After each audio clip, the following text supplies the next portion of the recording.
Voilà, donc le père Guillaume m'a demandé de parler du côté pratique du sacrement du baptême. Alors avant de continuer, je vais me lever pour me présenter parce que je suis le seul noir ici, n'est-ce pas? Il y a une deuxième là-bas, voilà, et je suis habillé en noir aussi. Voilà, donc moi je m'appelle Simon Pierre, père Simon Pierre Colli. Voilà, je suis du Sénégal. Le sud du Sénégal qu'on appelle la région de Ziguinchor, la Casamance. Certains connaissent cette partie du Sénégal. Alors je suis là en mission de Fidei Donum. C'est mon évêque qui m'a envoyé ici, en accord avec bien sûr l'évêque de Cahors, comme je le disais quand je suis arrivé, qui a demandé à mon évêque de lui envoyer un prêtre. Ben, je suis là et ma petite expérience sur ce qui concerne les funérailles, je l'ai eu à Paris parce que je venais pendant les étés et je faisais un remplacement dans le 92. Ma première année c'était en 2007 plutôt, jusqu'en 2021. Bon, j'avais la pandémie, je suis pas allé.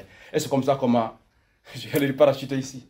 Donc ma petite expérience, j'ai compris que la mort, comme il a dit, vous la cachez. C'est comme s'il y avait une peur de la mort, bien sûr. Moi, quand je célèbre souvent les obsèques, je dis, chez nous, c'est comme, on a confiance que cette personne qui meurt, on ne l'a pas jetée, si vous voulez. On croit que cette personne-là vivra après. Donc, nous croyons déjà à la résurrection, comme il vient de le dire tout à l'heure. Donc, c'est pourquoi nos célébrations des obsèques sont souvent, elles sont célébrées avec joie, si vous voulez. Avec joie, si vous voulez. Parce que si je prends le cas d'une personne qui est âgée, qui a 90 ans, 80 ans, comme ça, ces célébrations, les célébrations de ces obsèques, elles seront un peu festives depuis l'annonce de la mort. Tel est décédé, tout le quartier est au courant, tout le village est au courant. Allez, il y a quelque chose. Dans la maison du défunt, on organise des plats, des repas partagés, il y a à manger, il y a à boire, nous dansons, nous battons le tam-tam. Si, ça va vous surprendre, je le dis souvent aux obsèques. Alors, même le jour des obsèques aussi, si c'est vraiment une personne qui est très âgée encore, il y a possibilité de se déguiser, de prendre...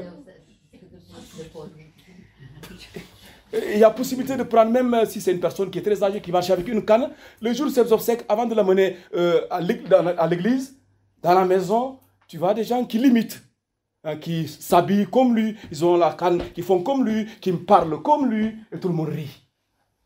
Devant le cercueil, hein, le mort est là. Pas encore quitté la maison funéraire.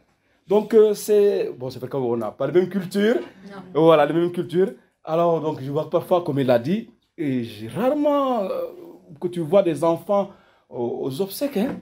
Moi, je me suis posé beaucoup de questions. Pourquoi les enfants parfois ne viennent pas? Et pourquoi c'est beau qu'un enfant accompagne mamie qui s'en va pour toujours, qu'on ne verra pas. Oui, mais c'est très important. Ben voilà, donc chacun a sa façon de...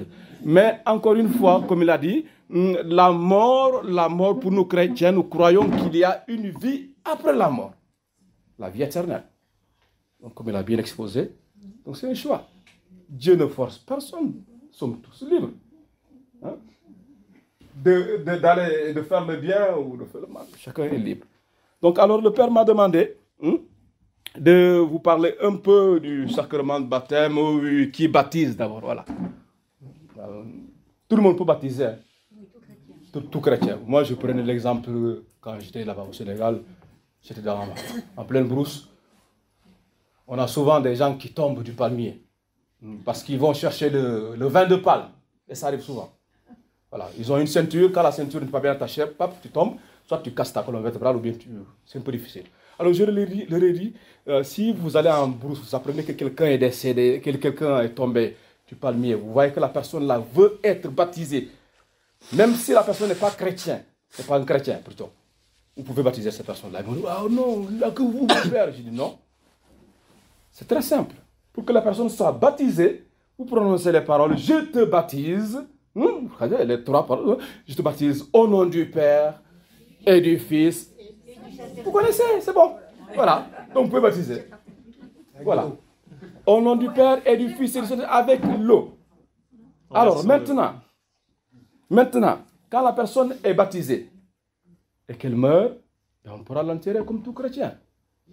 Mais il y a l'autre côté aussi. Bon, on peut baptiser la personne et puis il y a eu les urgences qui sont venues. Attends, on l'a amené à l'hôpital. Pam, pam, pam, la personne qu'on pensait qu'elle allait mourir revient en forme. Ah, ça arrive, hein? Ah oui. J'ai eu des cas comme ça. La personne ne revient pas en forme, très bien. Bon. Ah, là, on va faire maintenant, c'est ça. On va compléter le baptême après. Donc, on va l'amener chez le père Guillaume ou chez le père Jean Malo. Voilà. Mon père, je l'amène parce que, voilà, on l'avait baptisé en brousse. Il s'est cassé la colonne vertébrale. Maintenant, il est guéri. Le père, il complète. Ça y est. Et ça va. Donc, le baptême. Qui baptise? Voilà, c'est comme il l'a dit, bon, nous avons été ordonnés prêtres. Ce n'est pas pour nous vanter.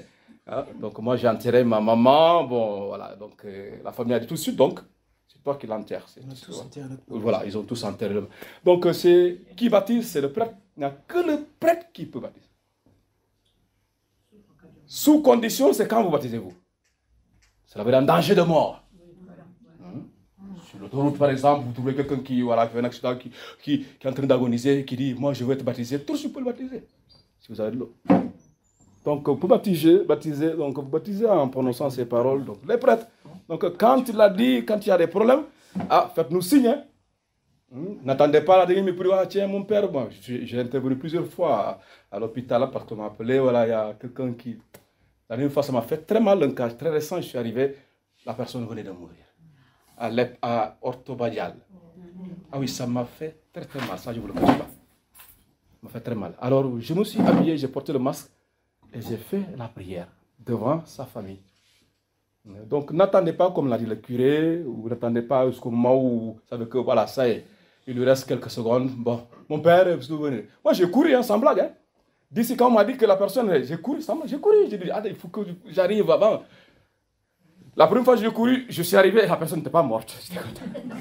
Mais la dernière fois ici à Orthobadial, ça m'a fait très mal. Très mal. Très mal. Donc, pensez à faire ça. Donc, chacun doit jouer sa partition, comme on dit. Chacun doit jouer son rôle. Donc, vous êtes là pour nous aider, nous sommes là pour vous. Vous êtes là pour nous aussi. On se complète. Si vous n'étiez pas là, nous n'allons pas être là comme prêtres. C'est ce que je dis à mes paroissiens là. S'il n'y a pas de chrétiens ici, là, vous n'allez pas être là. Vous n'allez peut-être être dispersés. Moi-même, je n'allais même pas venir ici. Parce que vous êtes là, donc collaborons, et puis dans l'entente et l'amitié. Je crois que j'ai dit l'essentiel, et puis on verra la suite. Merci.